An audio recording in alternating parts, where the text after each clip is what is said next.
Take two. We're here with the man himself. Again, I say he needs no introduction, of course, but because he joined the big game, right? We might not recognize him. My viewers might not recognize him. So, introduce yourself, my brother. Yo, what's good, y'all? It's your boy, Mikey D, a.k.a. Mikey D, a.k.a. Mikey D Destruction, a.k.a. Playboy Mikey D. We in the building. What's going on, my brother? So good to see you again, man. Thank you again for Queens of Quarantine, your judgeship. You know, that was much appreciated. Much appreciated. So, no doubt. That was dope. You know, I want to get right into it with you, man. I'm not going to go into the history first, right? I want to know what's new and exciting in Mikey D's life right now. What's he doing? What's going on?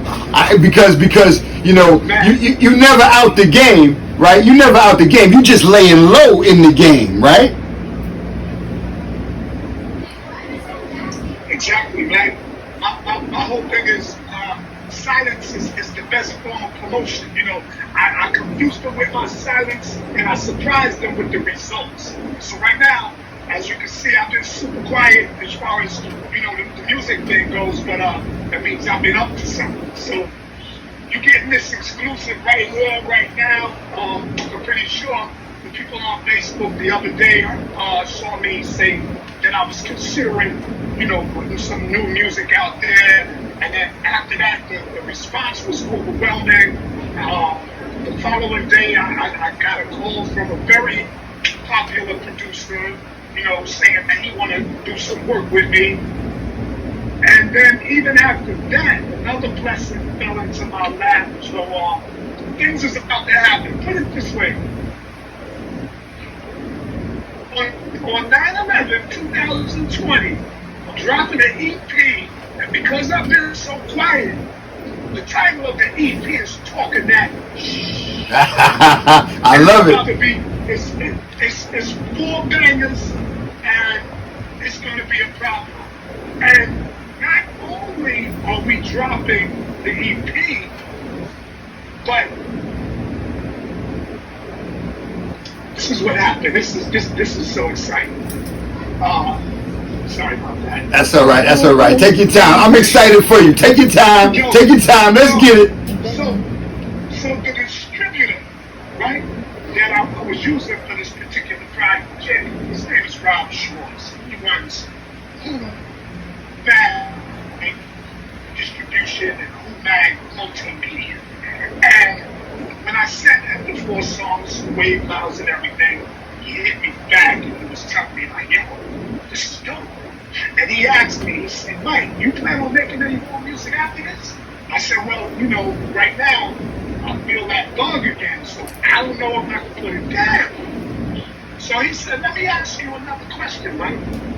Do you want to be an artist, or do you want to be an owner? I didn't know what he meant by that. I was puzzled, you know what I'm saying? Right.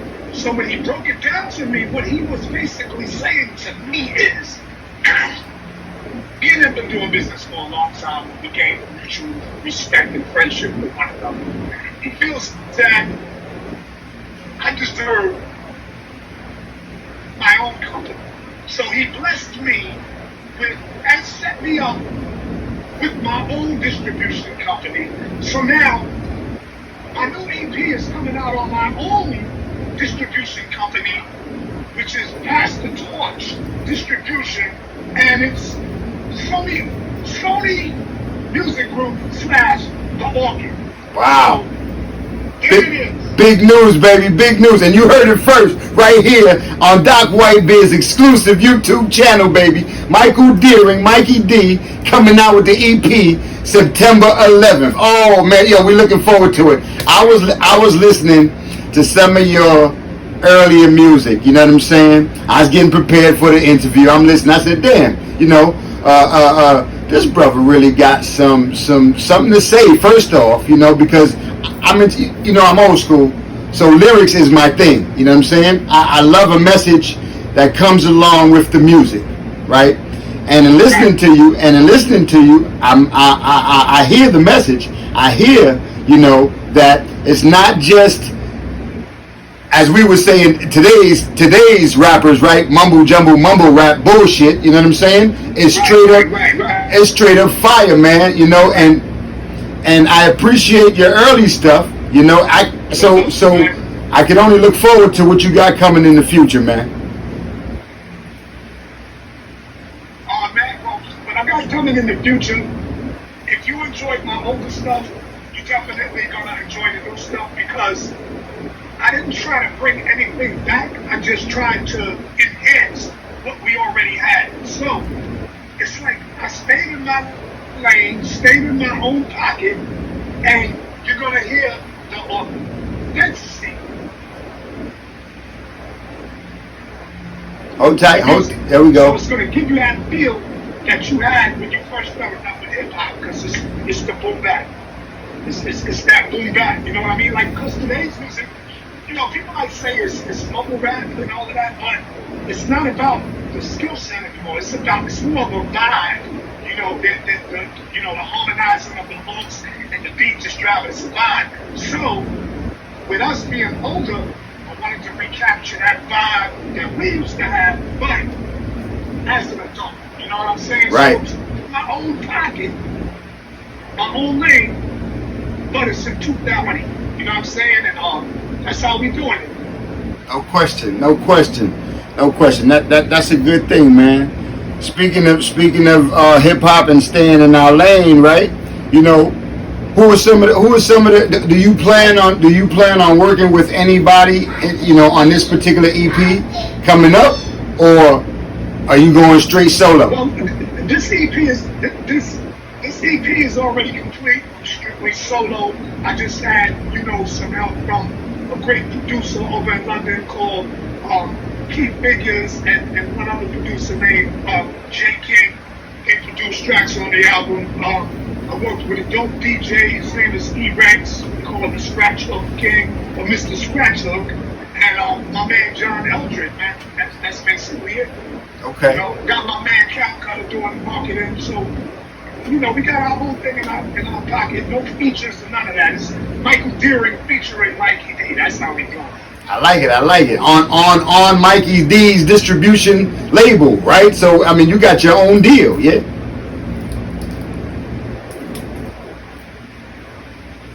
Yeah. So eventually we will be looking for up and coming artists. Pass the torch. What else can we do but pass the torch, man? We need to educate, not separate, man. Bring on the new cats, man. Let the new brothers eat.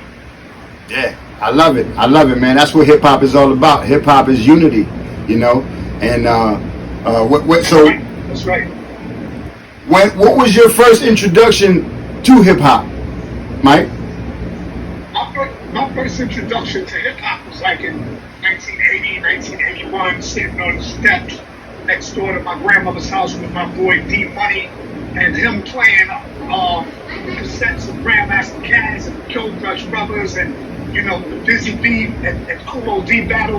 That was my introduction right there. And after I was introduced, it was off to the races. I never looked back after that.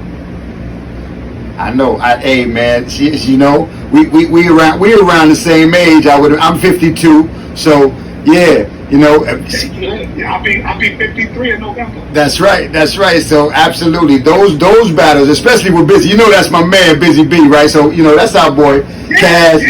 Yeah, absolutely. We all in the circle. And speaking of which, Cold Crush Brothers. I was just with Tony Crush on Friday, right? And I told him we was gonna chop it up. He said, man, he sends his regards, he sends his love. He said, Mikey D, my Queen's brother. You know what I'm saying? So I wanted to relay that love to you. That's Big Bro right there, man. All love. Yeah, Cold Crush Brothers. That's history, man. That's you talking, hip hop pioneers, the rap pioneers, the cats who started this thing. Before making records. Before making records was popular. That's a fact. Hey man, so and yeah, man, yeah. All right, so I'm gonna do my thing and try to keep the Doc Whitebeard influencer thing going, right, and keep the questions going and keep the people interested. I'm in the way. I'm in the way. Yeah, that's okay, boy. I'm in the way. All right, so let's go. Your head. My head's in the way. Yes. All right. So we know some of the people you work with in the past, Grandmaster Caz. You know. So who are some of the other folk though that you work with in the past? That some notables. Well, what do you mean worked with or was inspired by people that I worked with? Oh yeah. Okay. Well, let's start with inspired by. Well, the cats that inspired me was definitely like Caz. Rush and that whole era. But then after that era, when the I would say the second or third generation rappers started coming in, we had a group around our way called the Clientele Brothers. Well, actually, it was the Clientele Brothers, the Professional Five, and Mathematical Five. And as a young artist, you know, our little crew, we used to look up to the Clientele Brothers because they were lyrically insane. You know, they reminded us of a Queens Cold Crush Brothers. You know what I'm saying? We were too young to travel out to the Bronx and all of that, or Manhattan to see the Cold Crush. So we had the Clientele Brothers right in our hood, rocking at the Racket Club and you know, at the parks and stuff like that. And so Will Seville and Eddie OJ, those two guys were like the main rappers from the Clientele Brothers, and even today I'm like a combination of them. I got that Eddie OJ swag and you know, the wordplay, and I also have that aggression and the vocabulary of Will Seville. So Mikey D is a combination of Eddie OJ and Will Seville, and to this day, you know, they still my big brothers. But those are my main inspirations in Queens, right after the Cold Crush Brothers and Kofi and Busy. There you go. There you go. You see, that's history. That's some history that I'm sure some folk don't even know. Okay, so you know, thank you, and I appreciate that for going that deep, right? So Absolutely, man. when did the main source thing happen? When did you jump into that group? Well, the main source thing happened in like 1993, 1994.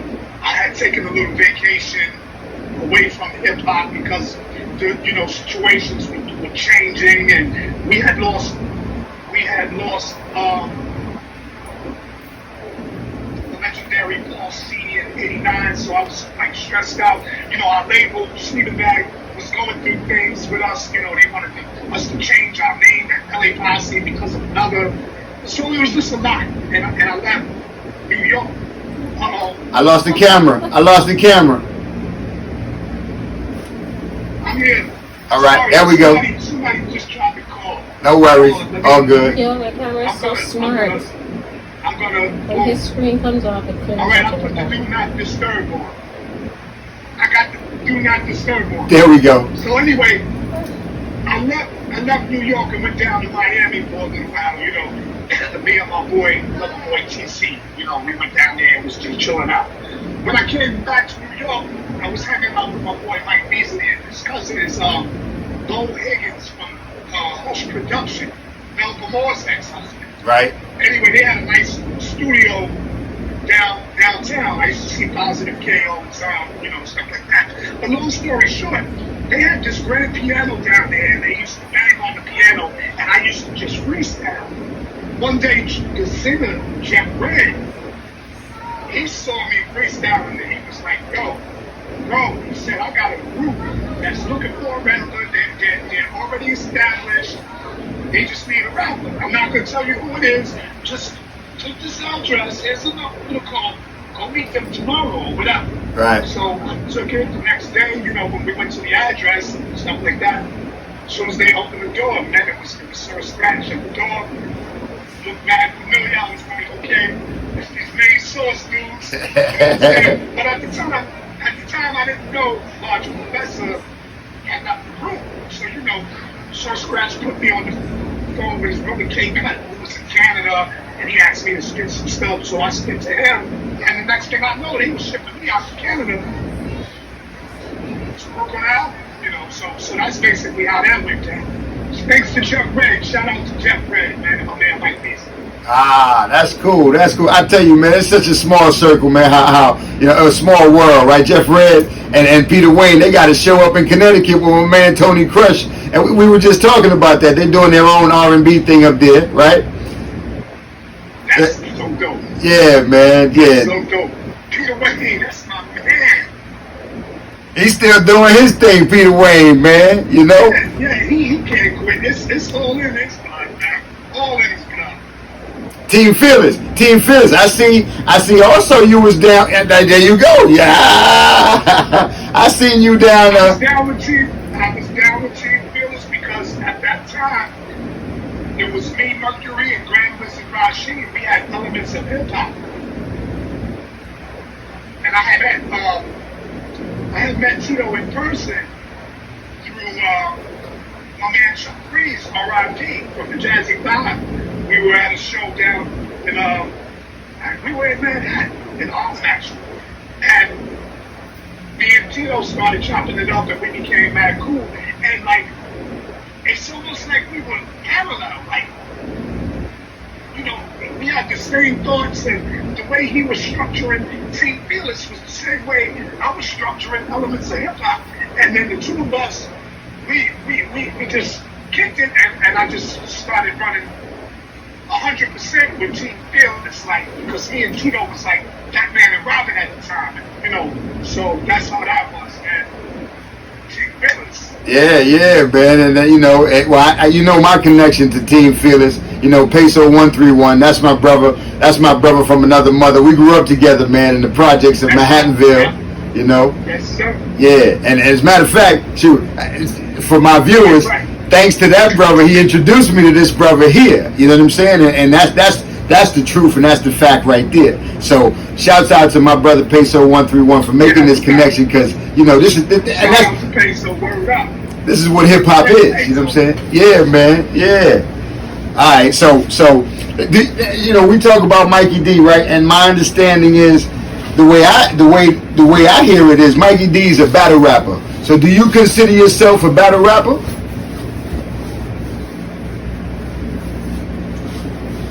I consider myself a competitive. This is, you know,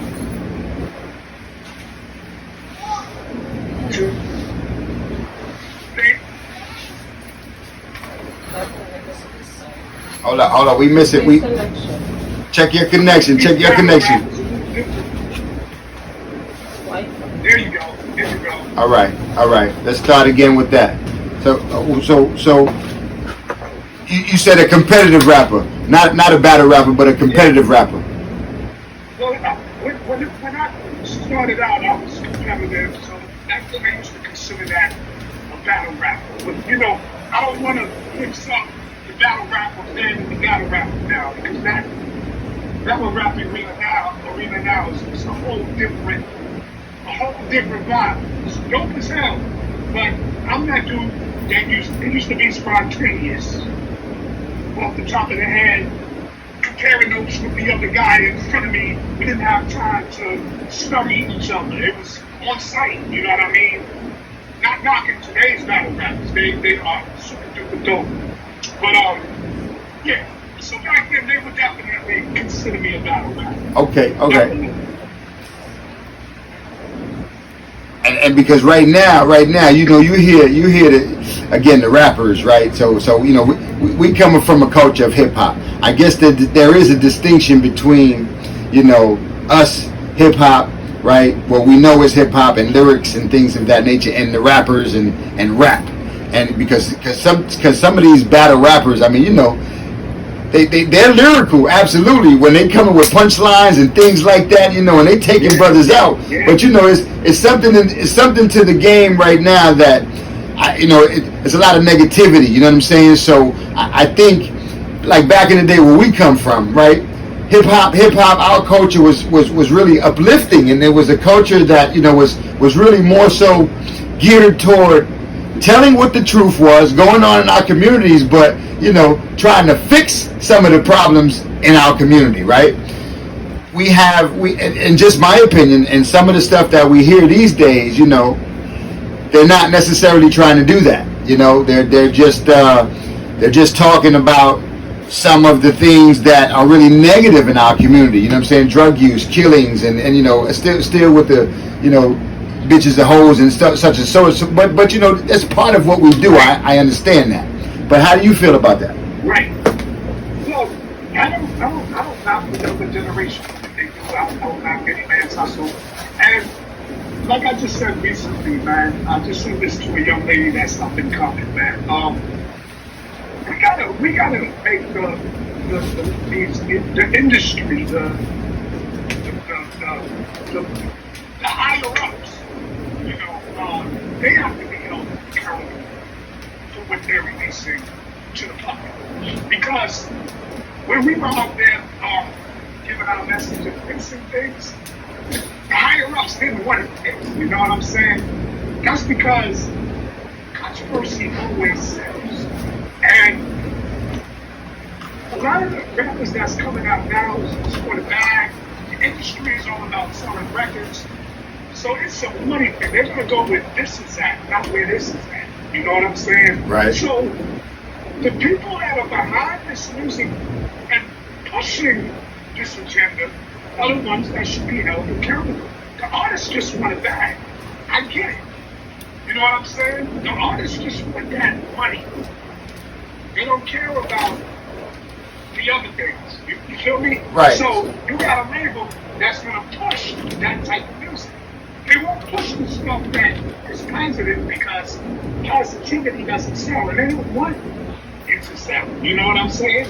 You know, it's the higher ups supposed to be held accountable. I'm with you on that, but okay, so as an artist, right? As an artist, do you feel that sometimes you have to take a stand for, you know, what you feel is real good music and with good content, as opposed to just going for the bag?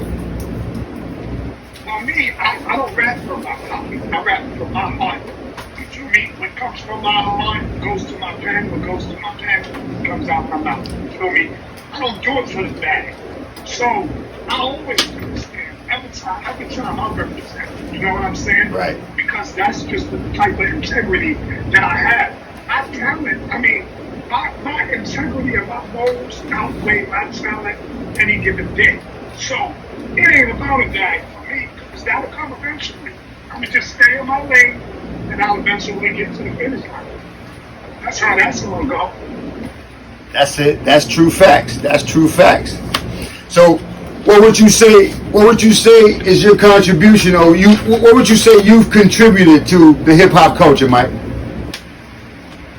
I think I've contributed being comfortable with yourself, being comfortable inside your own skin, and being nice. Because me, I work a 9 to 5, and I'm not scared to tell people I work a 9 to 5. I'm like Superman. When I'm at work, I'm Clark Kent. Catch me on the weekend with the microphone in my hand. That's my thing. You know what I'm saying? So I make it cool to go to work every day and be this nice. You know what I mean? That's right. That's right. I know that's So right. And to have that confidence in yourself, man, and just be real with people. Let them feel that energy, man, and give them that power. That positivity, man. And, you know, because anybody tell you that comes around me, my aura is always that positive, man. And that's my contribution. I like it. I like it. I like it. I like it. That's it. You're a shining light. I can tell. You know what I'm saying? That's the aura. That's the aura that you give off, my brother. You know what I'm saying? So keep that light shining, man. Keep that light shining. That's for damn sure. So tell the people. All right. Give the people another exclusive. Tell them something they don't know about Mikey D. Tell the hip hop community something that, you know, we don't know about you, my brother. Something that, see, I'm so transparent that there's not too much they don't already know about me, because I don't hide nothing. So it's like, what you see is what you get. There's nothing for me to hide. That's it. All right. So what's your favorite food? My favorite food, I don't know. seafood, because if I see food, I eat it. So I have no some favorites here, buddy. Come on, man. I can eat lobster and steak one day and turn around and eat chitlins the next day, bro. I don't have a face. I don't discriminate when it comes to a plate. I know that's right, boy. That's cool. Oh man, this has been wonderful, man. I'll finish it up with this one last question, Mike. You know, what are you most proud of, man, in your hip hop career? What would you say, you know, is that, I guess, well, because we still got some stuff to do, right? But to this point, right? What would you say you're most proud of in hip hop? Longevity, and it's my longevity as far as accomplishments. I would have to say there are two major things that I'm super proud of. And number one was being able to be on a soul food train, man, and meet Doc White and, you know, be interviewed by John Witherspoon, man. That's one. And that's number two. Number one was winning that 1988 music seminar, Battle for World Supremacy. That's when it was staple. That one of the dopest rappers in the world, man. So I don't have nothing else to prove when it comes to battle, because I already did that. So the seminar and Soul Train are two biggest accomplishments thus far. You know what I'm saying? That's far. That's right. That's right. I'll wait, baby. I'm just getting started.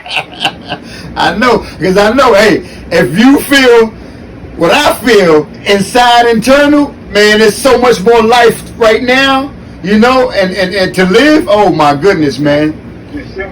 I just can't wait. I can't wait to see, you know, what's in store for you, my brother, as well as for myself, for life, you know what I'm saying? Especially, I mean, we didn't touch upon, you know, this COVID situation and this COVID-19 and, you know, the changes that we're all living in right now because, you know, listen, there's been a lot of death and things like that. I try to stay positive, Mike. I really try to stay positive in all that I do, you know, and you know, it's been a real challenging year for all of us, you know, for everybody, you know, but absolutely, yes.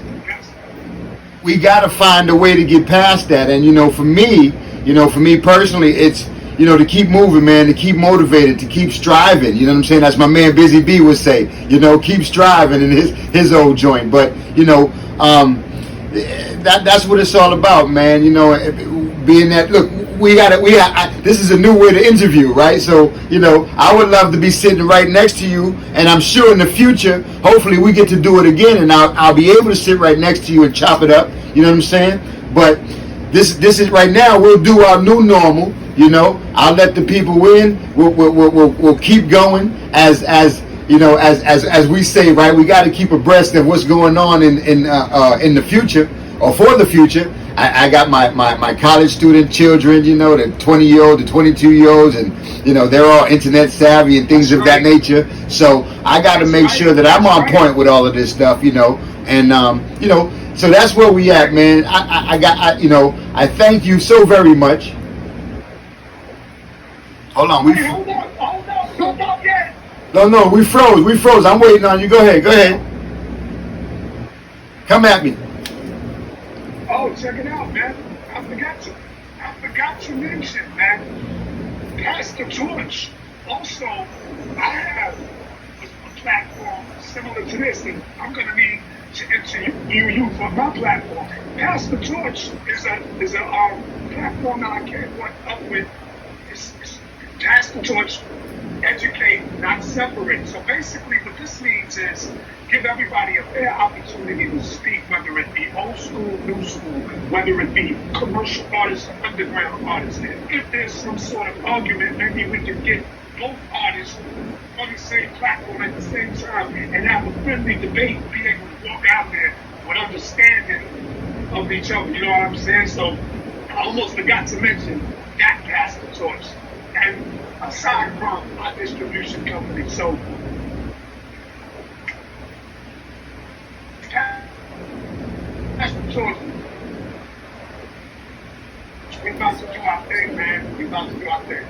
That's what's up, man. So we got George, you got, you know, the EP coming out September 11th. You got your own distribution deal. With that said, man, you know, hey, look, I'm looking forward to Mikey D, you know, doing big things come 2020 and beyond, man. Hip hop, you know, we, again, like I said, we're never gone. You know what I'm saying? We just lay low for a little bit, you know. And now, from what I can tell, the torch seems to be burning again, baby. Yeah. Oh, I can't wait till you see the video. There you go. And there's a video coming out too. There we go. We heard it there. Yo.